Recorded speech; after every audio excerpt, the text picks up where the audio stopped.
Astăzi a avut loc festivitatea de premiere și sărbarea de sfârșit de an școlar a elevilor Seminarului Teologic Sfântul Apostol Andrei din Galați. Programul a început cu Sfânta Liturghie oficiată în capela instituției de învățământ. La slujbă a participat și înalt preasfințitul Părinte Casian, arhiepiscopul Dunării de Jos.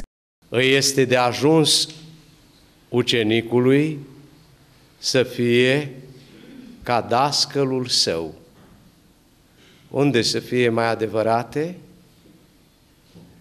Plinirile și conștientizarea și lucrarea acestui mesaj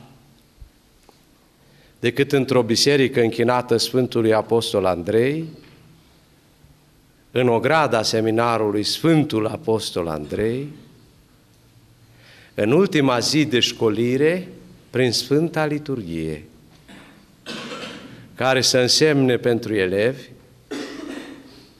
pentru profesori și pentru părinții lor, tot școlire.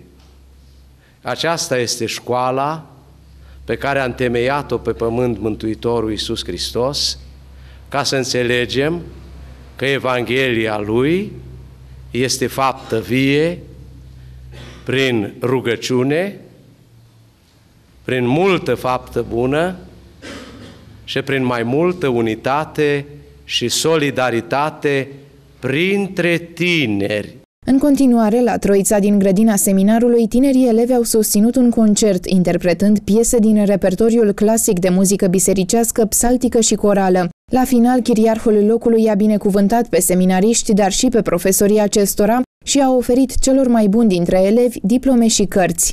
La vreme de seceriș, când tot creștinul își agonisește rodul muncii mâinilor sale, am încheiat și noi un an școlar la Seminarul Teologic Sfântul Apostol Andrei din Galați, cu rezultate bune și foarte bune, și ne pregătim pentru o bine meritată și binevenită vacanță.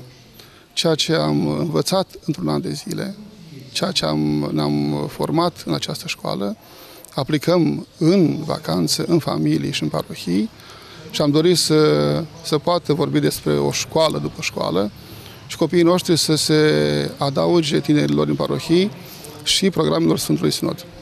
Alături de seminariști s-au aflat și părinții și prietenii. Nădăjduim în ajutorul lui Dumnezeu și nădăjduim ca El să ne ajute să putem pune în practică cel mai important sfat pe care ne l-a dat înalt preasfinția sa astăzi, și anume să începem și să terminăm fiecare zi cu o rugăciune, cât de scurtă însă să fie. Urmează vacanța, dar așa cum a spus și Părintele Pietroaia în cuvântul pe care ne l-a ținut mai devreme, trebuie să fie vacanța noastră o școală după școală. Trebuie să ne continuăm misiunea în familie și în societate. Trebuie să dăm exemplu pe care l-am primit de la părinții profesori, de la ceilalți profesori și de la înalt preasfinția sa, care ne-a fost alături la Sfânta Liturghie dimineață. Chiriarhul Dunării de Jos a săvârșit la finalul festivității o rugăciune de mulțumire.